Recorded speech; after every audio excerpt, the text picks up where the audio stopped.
which is where we pick up in Chapter 3. Danny didn't want to go inside the den. He went only as far as its wooden wall, next the end where the earthworks were piled up to make its sod wall and roof. There he sat down on a pile of moldering canvas, overwhelmed by the night and the images, shoved his arms between his knees, and tried to subdue an arousal so intense it didn't let him think. He just stared blankly back at the tavern yard down the street, an island of light like one of those other worlds the teachers talked about. Men and women drinking at the tables, men and women dancing with each other under the gaslights. He saw couples pairing up, one pair very drunk, completely distracted, or as far from their own beds as he was. They didn't wait. They just did it in the far side of the hostel, in the alley where they probably thought no one was watching. He tried not to look, but he did. And worse, much worse, he grew angry along with watching them. He wanted to kill someone at the same time, and that feeling was going through the camp back again, when it had left them alone for the last hour or so. Stuart was aware. He suddenly realized that Stuart was watching the camp. Stuart wanted... he wasn't sure what. The angry feeling was coming through the wooden walls. It was coming through the ground, and his eyes were suddenly full of tears he didn't know he had.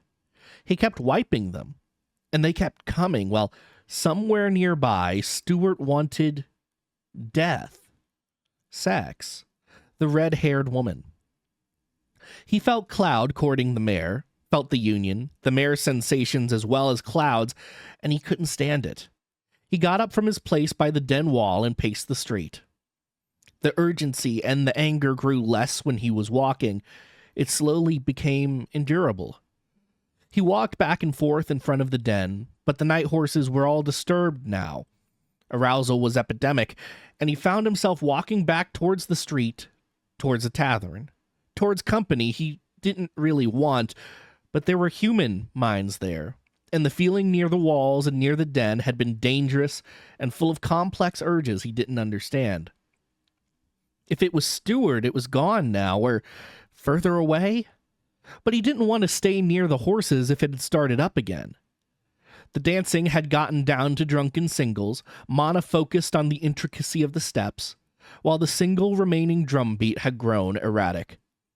He wove back through the tables, at which some slept, some sat talking in small, sober knots, saner than he was, wiser than he was.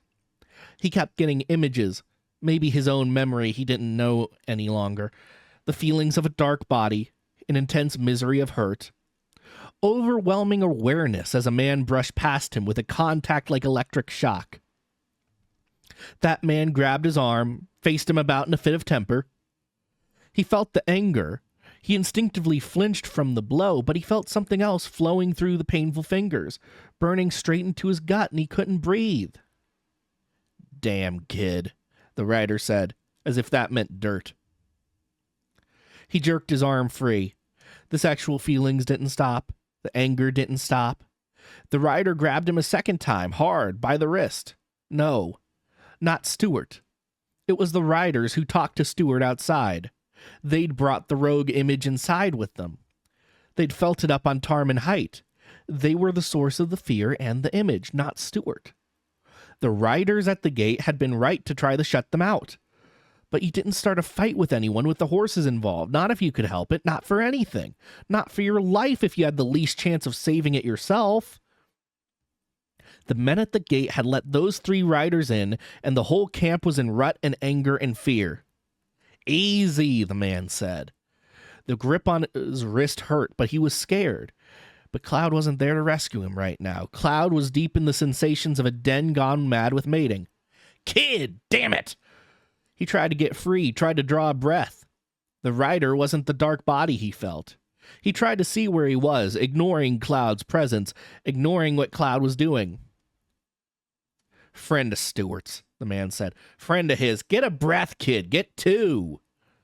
The stranger popped him across the face, backhanded, enough to sting. A bench came up against the back of his knees, and he fell down onto it. Damn it, kid, come down. You're sending it. Do you feel it? Do you taste it? Are you deaf?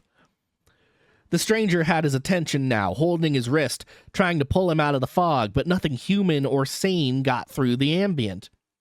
There was sex, there was anger, there was grief. They were both caught up in it. A vast, shapeless anger rolled out of the town streets towards the gates. He felt its frustration and its fear. He heard the sounds of voices, heard that sound of human beings in a mass, disturbed and angry outside the camp walls.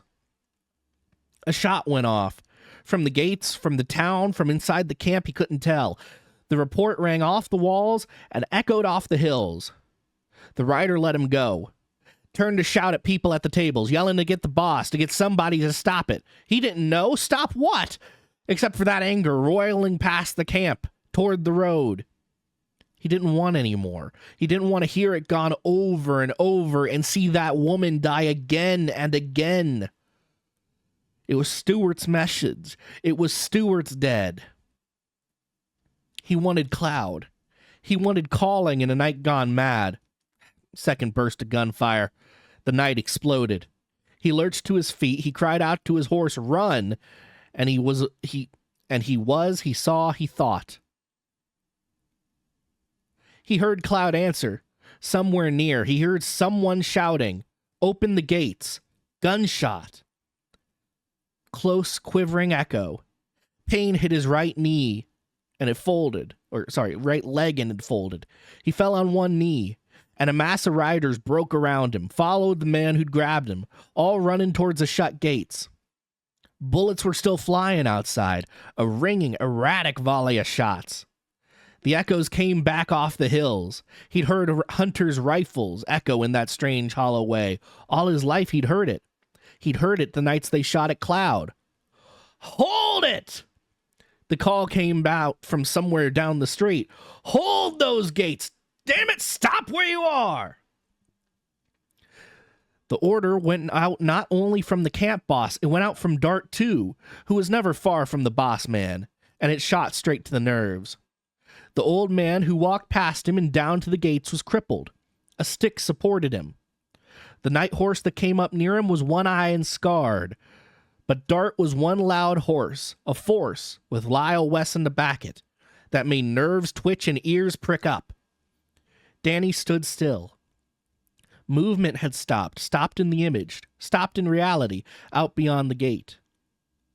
But the horse out there on the hill went running, and the rider staggered up, pain shooting down his leg.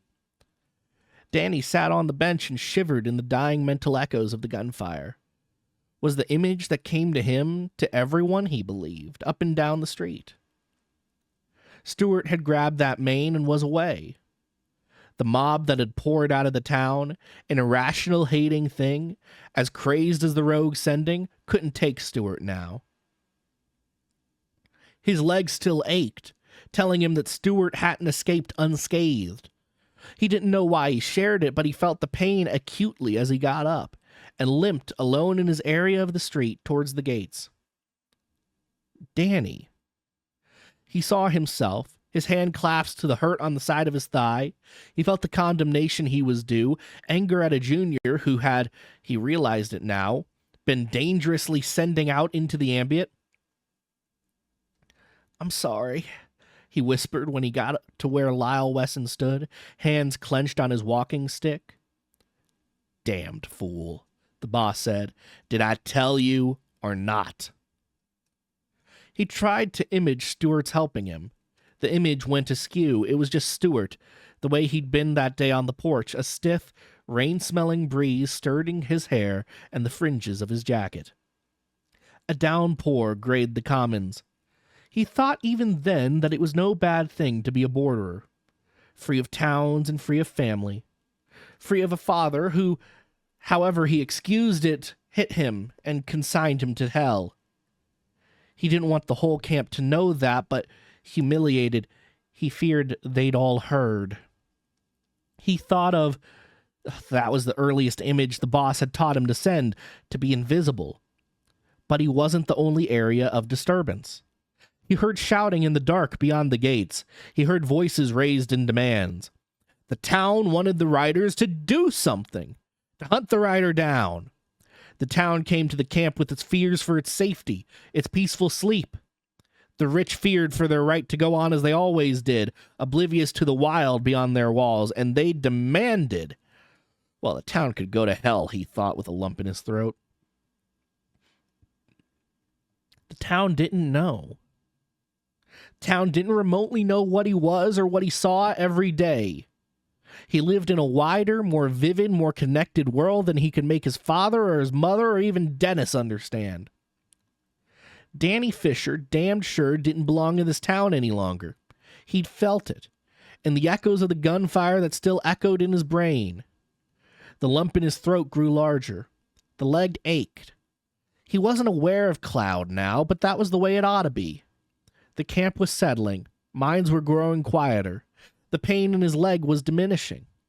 He was terribly scared when he thought about what had happened, how the whole camp, how the whole town had been on the edge of crazy. Everybody was scared now. Even the camp boss was scared of the craziness that had almost driven them to do things and feel things in one mind. Mass hallucinations happen, the borderers reported, in snowed-in winter camps. They didn't happen in the biggest city in the world. In a gathering so large, so precarious in its size, the riders themselves argued whether they ought to put limits on their numbers and draw lots for who stayed. "Break it up!" the boss yelled out across the commons, around it on sobered, scared riders. "Quiet, damn it!" Himself in Wesson's near vicinity, in darts, able to feel the brunt of Wesson's anger, he wished he were far, far elsewhere. "Damn you all," the boss said. "Do you know what you did yet? Have you come to your senses? Quieten down! All you quiet!" He tried, obediently, not to think at all, and the feeling around him grew measurably less raw, less miserable. The ambient tumbled around him with images of still water and quiet sky. But he'd seen Shamusy tonight in a way he'd never seen it. Everything he hated about town and everything he feared about the sheer power of so many minds pushing and pulling at him had crystallized tonight. Maybe it was Stewart's feeling he still had. It could be. He didn't know. But walls had come down tonight. Walls between people, walls between townsmen and their precious self-deceptions about safety. His family was so glad of the fresh plaster, so glad of reliable food on the table, but know a thing else about him? They didn't even want to wonder. They didn't want to understand their hellhound son. The preachers said they'd come down in ships from the heavens.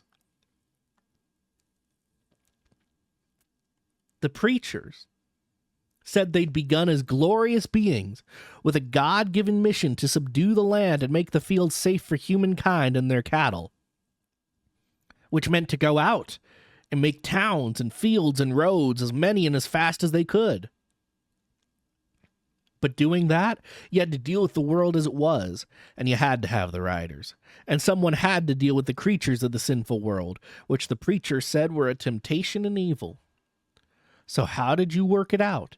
That God arranged it so that some people had the sin so the rest could go to heaven. Because if not for the riders, no town would stand.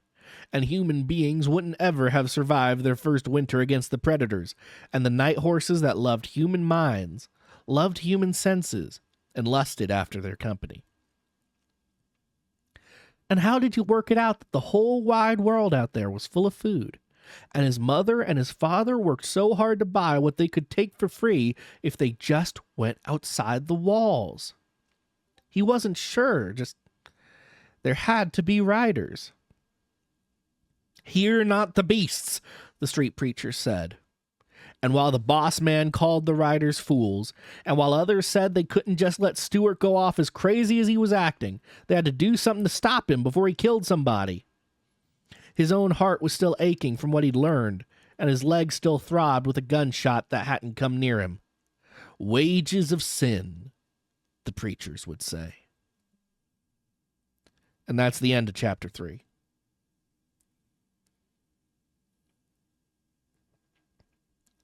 Well, it seems like Danny himself is pretty powerful. Maybe it's because he's young, or maybe it's because he's the main character. But it seems like he's powerful enough to reignite the camp into a frenzy and send a mob out the front gates trying to shoot down Stewart.